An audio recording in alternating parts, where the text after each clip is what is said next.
आपको लगता है कि भारत की सड़कों पर राज करने वाली गाड़ियां वही पुरानी घिसी पिटी हैं? तो भैया आप गलत गियर में गाड़ी चला रहे हैं, क्योंकि 2025 ने तो पूरा नक्शा ही बदल कर रख दिया है। इस साल के पहले 7 महीनों में कुछ कंपनियों ने ऐसी रफ्तार पकड़ी है कि सब हैरान हैं, और कुछ बड़े बड़े नाम तो जैसे हैंड ब्रेक लगाकर खड़े हो गए हैं। ये सिर्फ आंकड़े नहीं है, ये कहानी है बदलती पसंद की, नई टेक्नोलॉजी की और उस रेस की जो हर कंपनी भारत का ताज पहनने के लिए लड़ रही है। आज हम इस पूरी कहानी की तह तक जाएंगे और आपको बताएंगे इस साल के पहले 7 महीनों में किसका रहा भारत में दबदबा। यकीन मानिए, जिस तरह से महिंद्रा ने टाटा और हुंडई को जवाब दिया है वो तो देखने लायक है ही, लेकिन असली ट्विस्ट तो हुंडई और टाटा के सेल्स में है।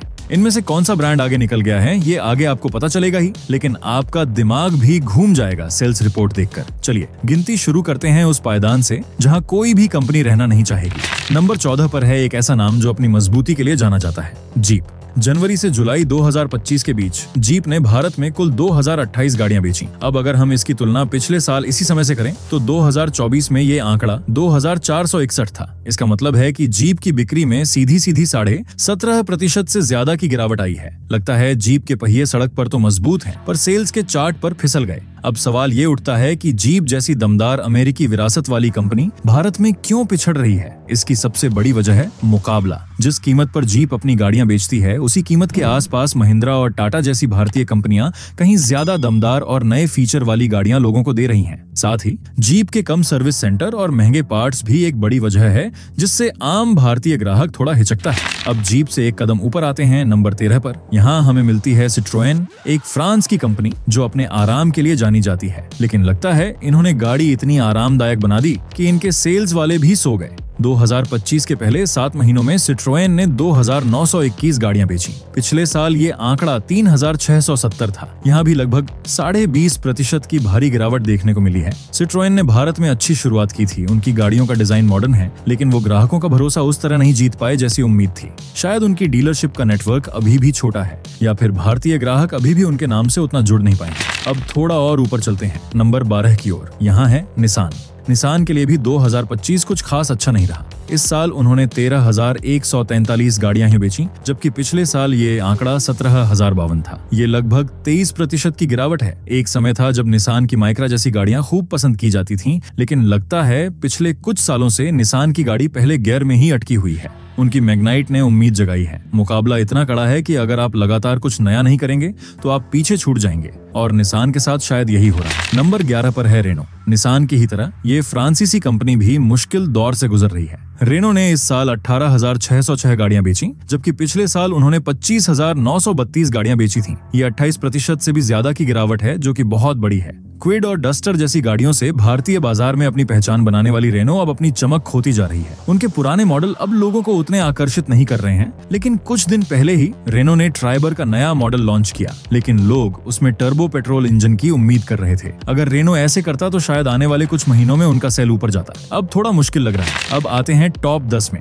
10वें नंबर पर है फॉक्सवैगन। ये एक जर्मन कंपनी है जो अपनी मजबूत बनावट और बेहतरीन इंजीनियरिंग के लिए जानी जाती है। फॉक्सवैगन ने इस साल 21,992 गाड़ियां बेची, वही पिछले साल 22,804 गाड़ियां बेची थी। लगभग 3.5% की मामूली गिरावट आई है। फॉक्सवैगन ने अपनी टाइगुन और वर्टस के दम पर बाजार में अपनी जगह बनाए रखी है, लेकिन वो उस बड़ी छलांग का इंतजार कर रहे हैं जो उन्हें ऊपर ले जा सके। गाड़ियां अच्छी हैं, सुरक्षित हैं, लेकिन शायद थोड़ी महंगी होने की वजह से वो मारुति और हुंडई जैसे बड़े खिलाड़ियों को टक्कर नहीं दे पा रही है। नंबर 9 पर है होंडा, एक जापानी कंपनी जिस पर भारतीयों का भरोसा दशकों से रहा है, लेकिन 2025 होंडा के लिए अच्छा नहीं रहा। उन्होंने 36,146 गाड़ियां बेची, जबकि पिछले साल ये आंकड़ा 41,495 था। ये लगभग 13% की गिरावट है।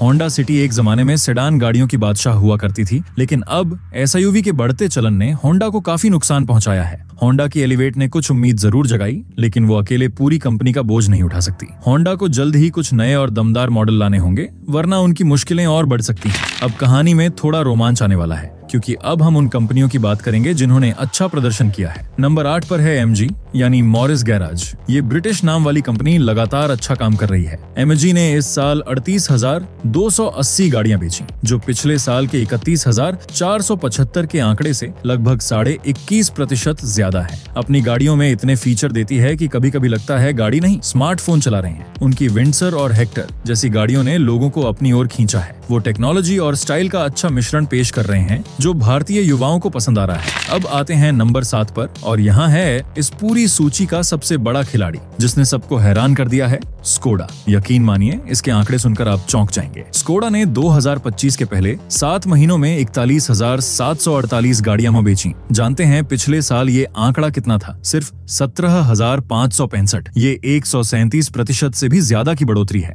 ये कोई मामूली उछाल नहीं है, ये एक सुनामी है। स्कोडा ने तो ऐसा एक्सेलरेटर दबाया कि बाकी सब सिर्फ धुआं देखते रह गए। इसका पूरा श्रेय जाता है उनकी नई काइलैक को। इस कार ने न सिर्फ डिजाइन और परफॉर्मेंस में बाजी मारी, बल्कि सुरक्षा के मामले में भी 5 स्टार रेटिंग हासिल की। भारतीय ग्राहक अब सुरक्षा को लेकर बहुत जागरूक हो गए हैं और स्कोडा ने उनकी इसी नब्ज को पकड़ा है। अब हम टॉप 6 में प्रवेश कर रहे हैं। 6ठे नंबर पर है किया। इस दक्षिण कोरियाई कंपनी ने जब से भारत में कदम रखा है, पीछे मुड़कर नहीं देखा। किया ने इस साल 1,64,274 गाड़ियां बेची। वही पिछले साल 1,46,644 गाड़ियां बेची थी। लगभग 12% ज्यादा सेल हुआ है इनका। सेल्टोस, सोनेट और कैरेंस के दम पर किया ने भारतीय बाजार पर मजबूत पकड़ बना ली है। उनका डिजाइन इतना आकर्षक होता है और वो फीचर भी भरपूर देते हैं। किया ने ये साबित कर दिया है कि अगर आप बाजार को समझते हैं तो सफलता आपके कदम चूमती है। 5वें स्थान पर है भरोसे का दूसरा नाम, टोयोटा। इस जापानी कंपनी ने भी शानदार प्रदर्शन किया है। टोयोटा ने इस साल 1,90,690 गाड़ियां बेची, जबकि पिछले साल उन्होंने 1,69,560 गाड़ियां बेची थी। ये 12.5% की अच्छी बढ़ोतरी है।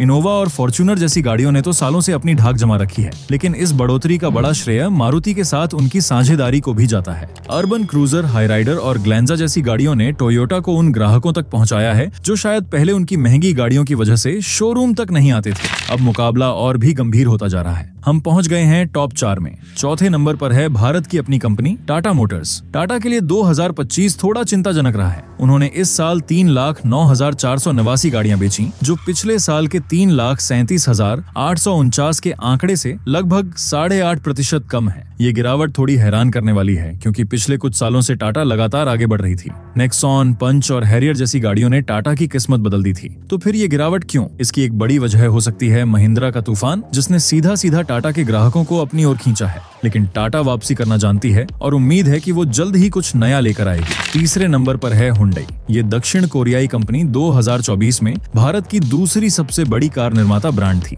लेकिन 2025 उनके लिए भी अच्छा नहीं रहा। अब ये 3रे नंबर पर हैं। हुंडई ने इस साल 3,29,782 गाड़ियां बेची, जो पिछले साल के 3,58,785 के आंकड़े से 8% कम है। क्रेटा और वेन्यू के दम पर राज करने वाली हुंडई को भी अब महिंद्रा और टाटा से कड़ी टक्कर मिल रही है। साथ ही किया, जो कि उनकी ही सहयोगी कंपनी है, वो भी उनके ग्राहकों में अपनी ओर खींच रही है। अब वो समय आ गया है जिसका हम सबको इंतजार था। नंबर 2 और नंबर 1 की लड़ाई। दूसरे पायदान पर कौन है? नहीं, वो नहीं जो आप सोच रहे हैं। नंबर 2 पर वो कंपनी है जिसने पूरे भारतीय ऑटोमोबाइल बाजार को हिलाकर रख दिया है। ये है महिंद्रा एंड महिंद्रा। महिंद्रा ने इस साल 3,51,065 गाड़ियां बेची हैं। पिछले साल ये आंकड़ा 2,91,971 था। ये 20% से भी ज्यादा का जबरदस्त उछाल है। 2024 में महिंद्रा 4थे स्थान पर था, लेकिन अब सीधा दूसरे नंबर पर आ चुका है। XUV 700 और स्कॉर्पियो एन जैसी गाड़ियों ने महिंद्रा को एक नए शिखर पर पहुंचा दिया है। इन गाड़ियों के लिए लोगों में दीवानगी का आलम ये है कि महीनों की वेटिंग चल रही है। महिंद्रा ने साबित कर दिया है कि एक भारतीय कंपनी भी विश्व स्तर की सुरक्षित और दमदार गाड़ियां बना सकती है। ये आंकड़े सिर्फ महिंद्रा की जीत नहीं, बल्कि मेक इन इंडिया की जीत है। और अब ढोल नगाड़ों के साथ नंबर 1,